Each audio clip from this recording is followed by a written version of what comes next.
বিদ্যুতের বিল কালো টাকা তোলার একটা মেকানিজম। পশ্চিমবঙ্গে বিদ্যুতের মাশুল অন্যান্য রাজ্যের তুলনায় দ্বিগুণ থেকে 3 গুণ। মমতা ব্যানার্জি এটা জানেন না এরকম নয়, কারণ বিদ্যুৎ মন্ত্রকটাকে দীর্ঘদিন উনি ওনার কাছেই রেখেছিলেন মনীশ গুপ্তর পরে।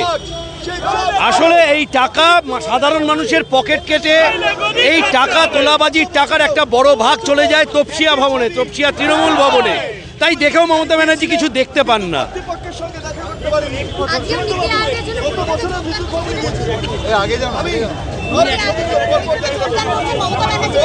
যোগদান করছেন অবশ্যই একজন সাংবিধানিক রাষ্ট্রের ফেডারাল স্ট্রাকচারে সেটাই এক্সপেক্টেড, কারণ যে দলেরই সরকার হোক না কেন দিনের শেষে কেন্দ্র এবং রাজ্যের সমন্বয়ের মাধ্যমেই মানুষের উন্নতি হয়।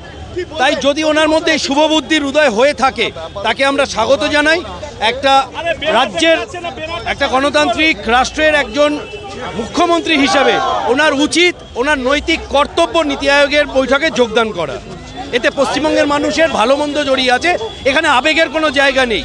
উনি এর আগে বিভিন্নবার নীতি আয়োগের বৈঠক স্কিপ করেছেন, আলটিমেটলি সাফার করেছে পশ্চিমবঙ্গের সাধারণ মানুষ।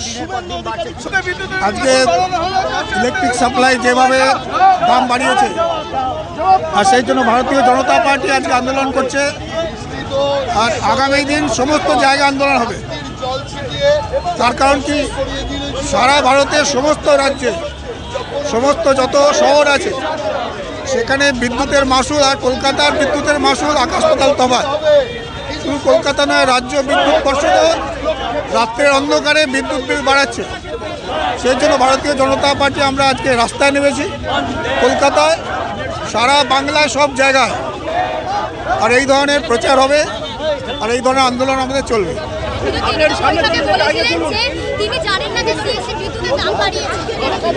দেখুন, নিশ্চয়ই যদি অংশ একটা যায় ওনার কাছে, তার জন্য উনি বলছেন ইলেকট্রিক সাপ্লাই রাতারাতি বাড়িয়ে দিয়েছে, তার মানে তার একটা অংশ তৃণমূলের দপ্তরে যায়, তার জন্য উনি বলছেন যে আমি জানি না।